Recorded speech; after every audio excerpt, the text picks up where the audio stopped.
but we'll begin with that CAA. The final standings for the men in 2019 looking like this. UMass and Towson both at 4-1, but UMass at top.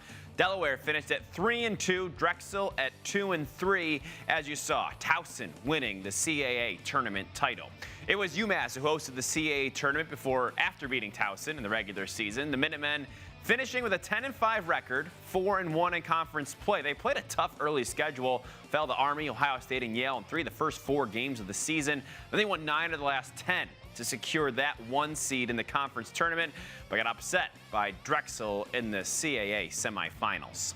They'll be looking to replace 2 key components of their defensive end. First team All-American Sean Scanoni. He led the nation in save percentage his senior season, stopping 62% of the shots he faced. Third in the country in goals against average at 8.61 overall. Isaac Paparo, also graduating in May, the first team All-American LSM, led the CAA and caused turnovers with 31. The talent coming back on offense, though. Chris Connolly was the CAA Rookie of the Year in 2018. As a sophomore, led the Minutemen with 63 points on 27 goals, 36 assists. Meanwhile, as a freshman, Gabriel Prosick was on the CAA All-Rookie team, leading UMass in goals with 36. They're led by Greg Cannella, entering his 26th season at the helm in Amherst, the second longest tenured coach across all Division I, and an 8-time CAA Coach of the Year. I spoke with him about the season at the IMLCA convention last month. How are you guys going to be different this year compared to last year, knowing obviously some of the different pieces you'll have in and out?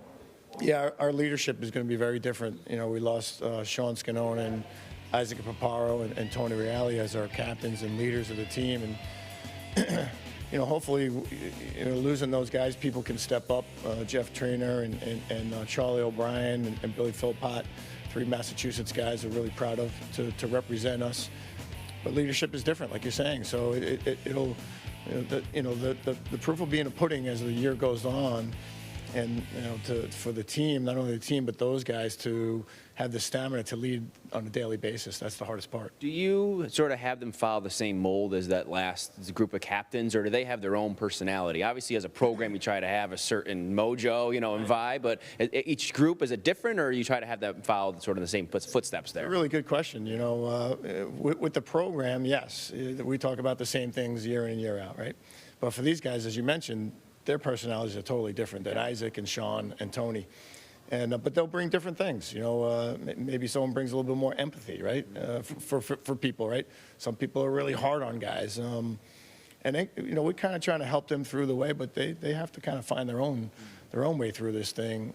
And what's the best way for them to lead personally, whether it be by, banging their head on a locker or leading by example on the field every day, really in tough moments in practice, getting to our guys so they can be prepared for the tough moments in the games. Yeah, it's sort of different, depends on who it is and their personality, which I think is always an interesting way and how that impacts the rest of the team. You look at your schedule now, we were just talking about it a little bit. What excites you about it? Everything. I think each year, you go through this, we're very cyclical in what we do, and you go through the fall and, you don't think too much about the games you'll play in the spring, and now this time of year you do. But some great teams, Army and Albany and Yale and Ohio State, and all the New England teams that we play, Harvard and UMass Lowell, right? We're going to play Utah again, and in our conference. We'll get into our conference, and we all know how those games go. And fortunately for you guys have done a great job for us as the CAA as a conference of putting us on your medium and putting us out there a lot. So we've gotten a lot of great response from that and a lot of excitement from that as well. We're excited too, which is always good. And some of those matchups, like you mentioned, both in conference and out of conference, do you approach them differently, depending on who it is? I mean, obviously you try to look at every season. I know what you're going to say when it comes to that. But at the same time, the conference, so I'm sure some of those non-conference games sort of get you ready for later in the year, right? They most certainly do. Yeah. I think they have to. Right now, our access to the NCAA tournament is through our conference, right? But yeah, we do.